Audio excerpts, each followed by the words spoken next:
And welcome to Journey to Islam. We live in troubled times where the reputation of Islam has been hijacked by extremists. Despite this, every year tens of thousands of people join the fold of Islam, particularly the Ahmadiyya Muslim community. Today we are joined by Melissa King, who will share her story of how she joined the Ahmadiyya Muslim community. Welcome, Melissa, to our program today. Thank you. Let's start with just the basics then. How long ago did you convert? I converted around 6 years ago, so when I was 13 years old. You were 13 years old. Yeah. That's quite young. Yeah. And what was your family background before then, before you converted? What was the religious background of your family, yourself? We lived in quite a pluralistic household, so my dad was an atheist, or is an atheist, and my mum's a Christian, C of E, Church of England. So we lived in a household where there was lots of different ideas about beliefs and such. We're introduced to the community through your sister. Yeah, that's right. How was that? Can you talk a little bit about that? So my sister's a little bit older than me, so she converted when I was quite young. So I kind of feel like that was my introduction to the community from quite a young age. So my first memory of the mosque was when I was 7 years old, going to Tahajjud prayer at the mosque, and that was my first exposure that I remember to the mosque and the community and the sisterhood there. Speaking to you, it seems like the community has always been a part of your life in some way or another. It feels that way. It feels like I was kind of brought up into the community already. It didn't, even though my conversion was a massive part of my life, it felt like quite a natural transition.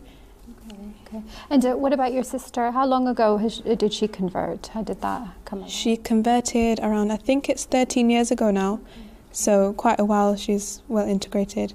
And do you remember the period of kind of before her conversion and after her conversion, or were you too young to remember that? I think I was a little bit too young to remember, but I remember soon after she converted, it was around 9/11, and when she adopted wearing the veil to work, she actually worked for the Home Office at an airport in our hometown, and that was quite a difficult experience for her because that time there was a lot of Islamophobic things going on in the media. Right.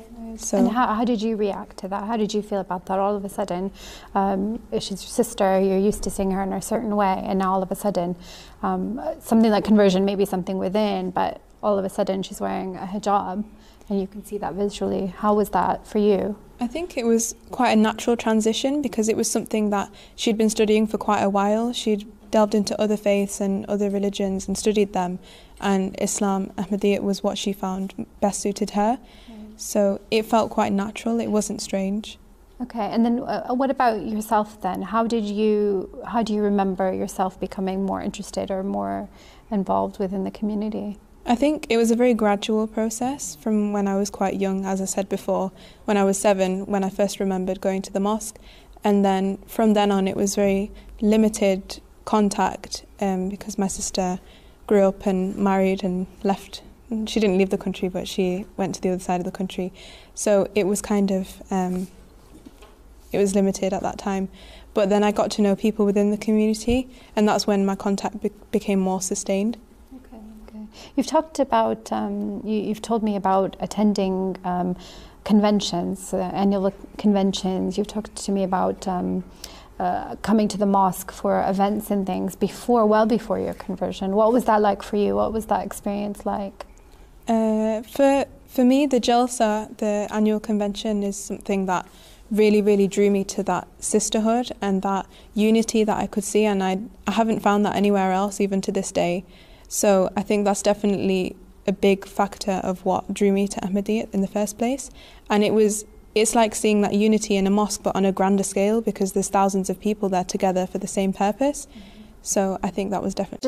Just to clarify then for our viewers, the Khalifa is our spiritual leader who is the head of the Ahmadiyya Muslim community, and he resides here in London, but he is the head of the entire community around the world. And you were saying that you've had quite a close relationship then with the Khalifa since the very beginning. Can you talk more about that? What has that been like, and how has that developed over time? So I've met with the Khalifa a few times. The first time was with my sister, and it was quite overwhelming, you know, a figure that we see on TV all the time on MTA, and to see him in real life is quite surreal. Like, it's I imagine what it's like comparing it to a celebrity, but it's something much more than that, because it's someone so personal to you. So that was quite a surreal experience, and he gave me a pen, so I was really happy with that. So when you first converted then, you had the support then of your family. What was the reaction of your family when you converted, when you told them that you converted? You also said that through your sister, that it was your sister that guided you eventually to your conversion. Can you tell us more about that, and what was that like? So I think my mum's initial reaction came when I called her in the car from the Jalsa car park saying, I think I'm going to convert, how do you feel about it? And she paused for a little while and she said, well, if it's something that you want to do and it's something you feel strongly about and it'll make you a better person, then I'm not going to stop you, sort of thing. She did express a few concerns about my age and being quite young, but she knows that the Jamaat is something that is quite peaceful. So you'd been at the annual convention, the Jalsa, and you, after being exposed to the community for so long, you were telling me earlier about how your sister had prayed that whole night. Can you tell us about that? Tell us about how your sister guided you through that process at that time. So the night before I took the bed, my sister just asked me a few questions here and there, just general, quite normal questions. And she told me afterwards that that night she spent the whole night praying. She didn't get a wink of sleep, praying on my behalf. And it turns out the day after I woke up with quite a strong conviction that converting was the right thing to do. So, and then I took the bed that afternoon. Okay. And what was the reaction like for your friends, for school? What did the people around you think? My close friends were very supportive because the majority of my friends were Muslim anyway. Okay. I live in quite a mixed area and there were a lot of Muslims at my school, so a lot of them were quite supportive. I did have a few people question my decision, but it's nothing. It was nothing compared to what other people and other experiences that I've heard.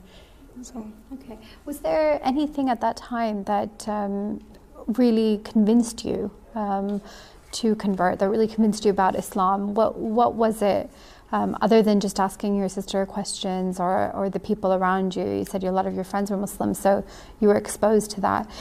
Is there anything in particular that really drew you to Islam, that drew you to ahmadiyya in particular? I wouldn't really say there was one defining thing, because it was a process. The whole thing was a spiritual experience that had developed over quite a long time, and there are many aspects of Islam that have really appealed to me, such as, you know, the social equality that is mentioned in the Quran, and, you know, wearing the hijab is such a beautiful thing, and that I've seen many women wear in my community as well. So I think there are many different aspects that drew me to Islam. I don't think I could say it was just one. Okay. What about the hijab? Tell us about that. What was that? What was the process like for you for when you decided to wear the hijab and the reaction around you then?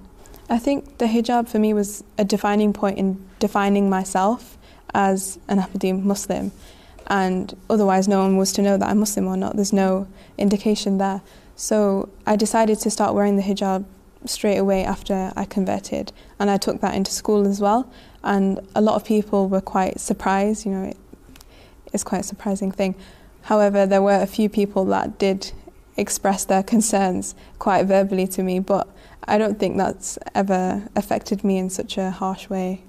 And I know you had a reaction by one of the schoolmates about the way that you were wearing your scarf the first time. Yeah, I had a very liberal idea of what hijab was in the beginning. I mean, there are many different ways of wearing it, but she expressed her concern because I was showing too much hair, and she was non-Muslim. So I took that on board straight away and adapted a different way of wearing the scarf. Was it easier for you because your sister had made that change herself? So then was it easier for you personally, and then maybe also easier for your family to see you adjust to that? Yeah, I think my sister is a big role in this whole conversion for me, because she was the first in the family to do it, and she's very much a role model for me. She also wears the hijab and made a lot of things in the conversion process a lot easier. So.